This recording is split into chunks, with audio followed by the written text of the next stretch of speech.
I know hype around episode 6 is insanely high because cast members have been building it up and getting people excited about it. And I don't want to be spoiled on their weakness or important plot points, so I've been really trying my best to avoid spoilers in transcripts or the leaked subtitles for this show. The monsters of Fromland are some of the most overpowered villains I've seen in a show like this.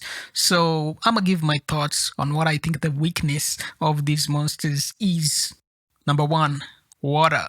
It's something I noticed, but there isn't very many locations with water in this town. We haven't seen an ocean yet, or a river, or anything like that, except for that hangout spot that they call the Brundles. And it seems like it has significance beyond what we could have expected from season 1 because Elgin says he saw it in his dream, and Ethan is always going on about the Lake of Tears, Lake of Tears. So whether that's meant to be the Lake of Tears or not, that's still impossible to say.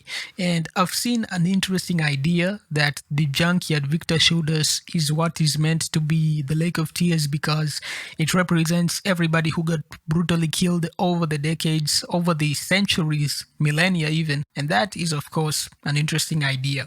Maybe the reason the Matthews house collapsed was to prevent water from getting into the cave. But there's many holes in water being the weakness because the entity conjured up rain on the finale of season 1.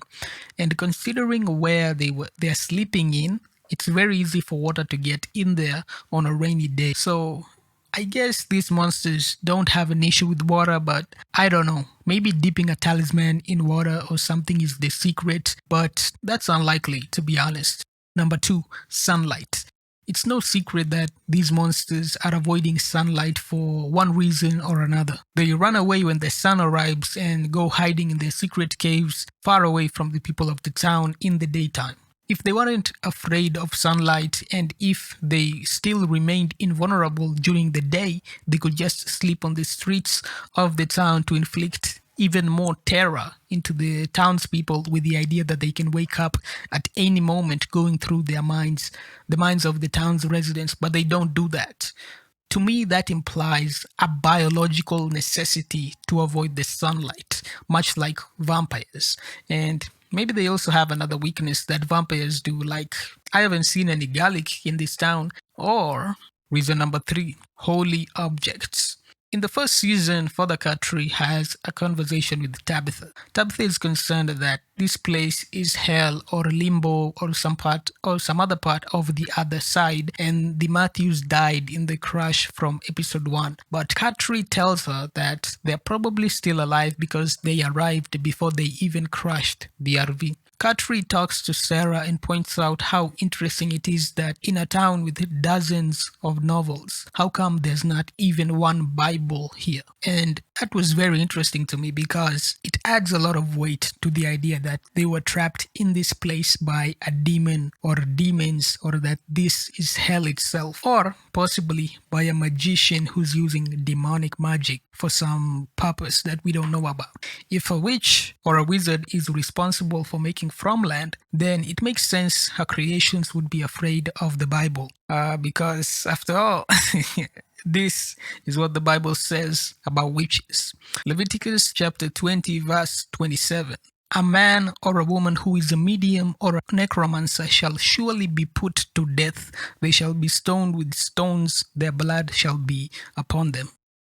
So, if that's the case, then maybe what they need is bullets blessed in holy water or crosses, or even just to find and throw a Bible at these demons and they just burst into flames and die. Who knows? Maybe even the key is just to yell, "Jesus, help me," while stabbing them or something, I don't know. But if they're demons or products of witchcraft, then there's many possible holy weapons that can be used against these fairy vampire creatures, because it's interesting to me that none of the people in this town seem to be very religious, except for Father Catry.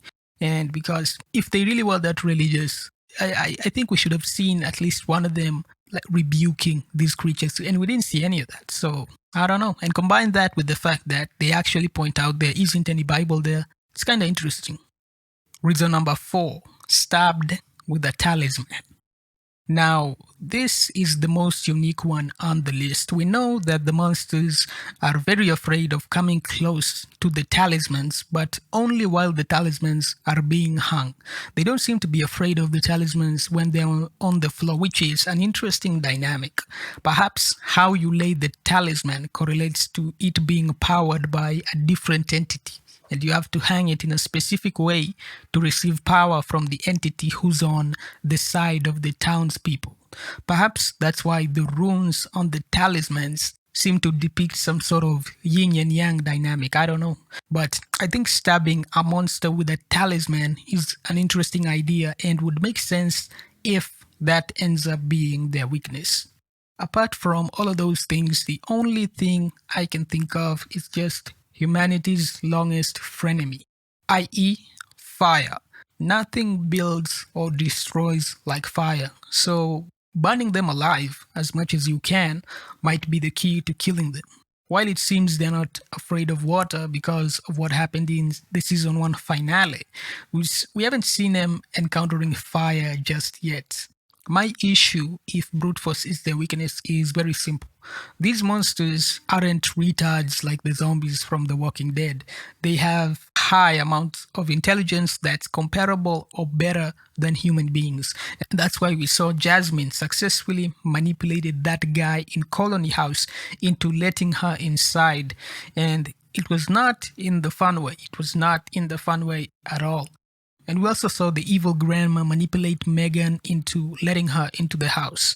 So them having this type of intelligence means if brute force is the answer, then we're in very big trouble because you can't just mow them all down with the bus like you can with the zombies. Because these demons, they can jump out of the way if that is their weakness. And that's not even factoring in that they clearly have super speed and super strength. So it's unlikely to me that they just stand around while someone is driving through their hordes, for example.